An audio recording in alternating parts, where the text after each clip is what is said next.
Hi friends, this is a little short video to make sure you understand how to use these tools in the upper right hand corner of your screen. This first one here has people. This shows everyone that's in the meeting. I'm going to click on it. It has my name. I'm the only one in the meeting right now. I'm going to X that out. If I go to the next tool, that is the chat.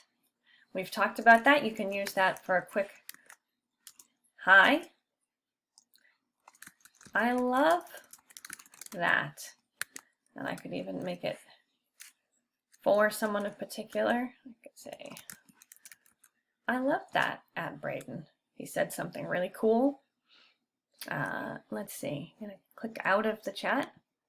So that looks like a speech bubble. Next to it is this new tool. It's one we're going to try when you're done watching this video. And click on it. The first one is Breakout Rooms. Don't go there. It'll send you to a totally different place that you don't want to be. At least not yet. The next one is polls. That's the tool that we were going to be exploring today. That is where you get to vote. So I'm going to click on it. Here is a poll question I've created. What fruit do you like best?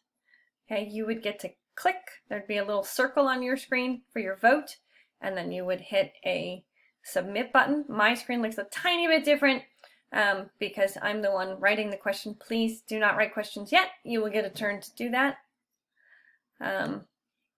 So again, it's this little tool right up here.